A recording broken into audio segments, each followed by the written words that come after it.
So, I'm here with Charlotte McLean, whose father, David McLean, is undergoing immunotherapy treatment for cancer. We're going to run some auctions to raise money for the charity and for the treatment, and I'll hand you over to Charlotte now to discuss what's going on.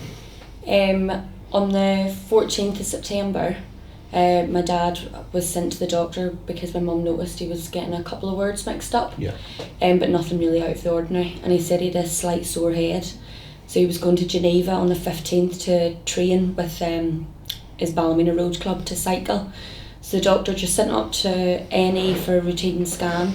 He sent my mum away to get his Euros while he was waiting, and then they came back and said there was 2 shadows on the left side of his brain and he wasn't going anywhere.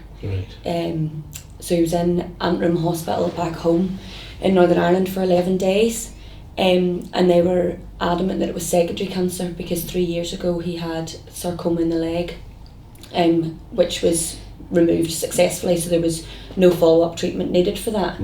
So 11 days they were adamant it was secondary cancer. They couldn't find anything. Then we got transferred to the Royal at Belfast, and they did an open biopsy, and they said that was still likely to be secondary because he'd have to be very unlucky for it to be a different form, which unfortunately it was. We were told on the 14th of October he had grade 4 glioblastoma, which is a really aggressive form of brain cancer. There was nothing they can do. They couldn't remove it. He had 3 months, and with the A-star treatment of 6 weeks of chemo and radiotherapy, he had 12. So we went elsewhere, and thankfully we got to London, and they seen us in for a consultation on the 31st of October, and on the 23rd of November the surgeon fully removed both tumours under the NHS, and offered us the chance for immunotherapy. Dad started his chemo and radiotherapy on the 2nd of January there, and he's just had his first session of immunotherapy on the 14th of February. Now, I'm aware a little bit about immunotherapy due to the fact that my co-presenter Andy, his wife's undergoing a similar treatment, but I dare say a lot of the viewers and the listeners won't know so much about it. So could you tell them a little bit about the difference? Immunotherapy treatment is it's quite new, but it's not licensed on the NHS, which is why it has to be funded.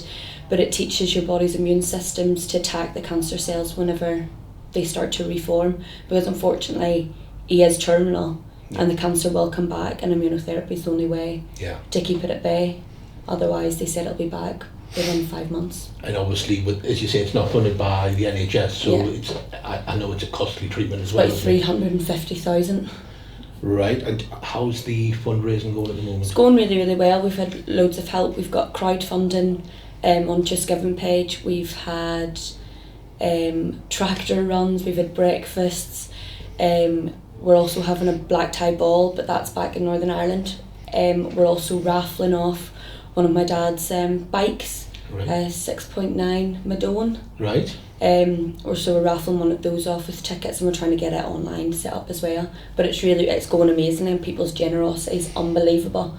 Just total random people will message me saying they're doing an auction or they're having a ball and they're trying to raise money through it. People that we don't know at all. It's just been overwhelming.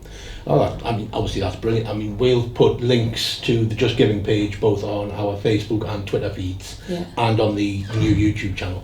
We'll also we'll stay in touch with you about the bike raffle, and we'll see if there's a way of getting the listeners and the viewers involved in that as well.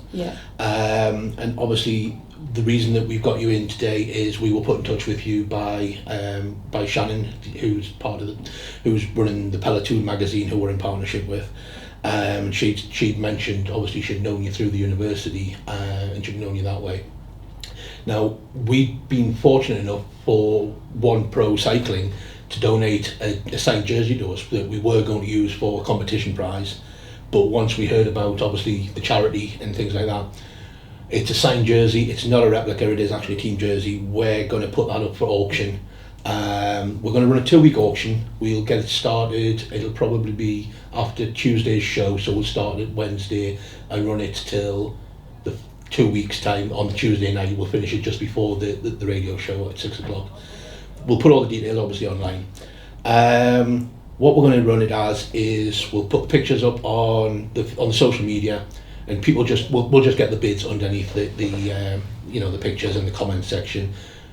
One Pro Cycling have very graciously agreed to retweet, so hopefully we'll get some followers that way, because they've got a lot more followers than we have at this moment. We are going to be contacting some other teams. Hopefully they can help us in some way, and if they can, then that'll be absolutely fantastic. Anything we can do to help. We said we'll get the word out. We're going to hopefully we can raise something. However much, however little we can get for you, obviously we're more than happy to do that. We really appreciate it. And as we said, we will push the Just Giving page as well, because we realise perhaps not everybody wants a One Pro jersey or a cycling jersey, but people might be prepared just to donate. And the other thing we'll say is any of our followers on social media or watching this or listening on the radio, if you've got any ideas that we could come up with, by all means get in touch with us. We're going to be supporting Charlotte and her father David and the immunotherapy. I know you said you're in the planning stages for a black tie Hopefully event. A black tie ball event in Newcastle, but it's still in the planning stages. So again, anything that you come up with, drop us a line. We'll be more than happy. Obviously, we'll follow you on Facebook anyway, but we'll be more than happy to push anything we can. Thank you. I know Peloton have agreed to do the same thing going forwards. And obviously I'm aware a little bit about the immunotherapy, as I say, through Andy. All we can do is obviously wish your father the best in your family. Is there anything else that you particularly want to say on going forward? Just thank you very much for helping us, and if anybody could donate, it's really, really appreciate it, because we need all the help. Yeah, obviously, the link with us doing this is obviously your father was a member of the Ballymena Road Club for over 30 years. Yeah, and you were saying so that's the first thing he's trying to get back out in the bike. That's what's getting him the most. But yeah, well, a lot of people will know the history of the good side of the history of Lance Armstrong, when he battled the cancer and got back on the bike. And it was a helping thing. Cycling is such a help in so many ways, in health, both mental and physical. So anything we can do, as we've said, we're more than happy. Hopefully our listeners, our followers, viewers on YouTube, anything they can do to get in touch, and we're going to reach out to one or two people that we think may be able to help get the word spread a bit wider as well. So we're more than happy to do that. Thank you very much. You're more than welcome, Charlotte. Thanks for coming in. Thank you. Cheers.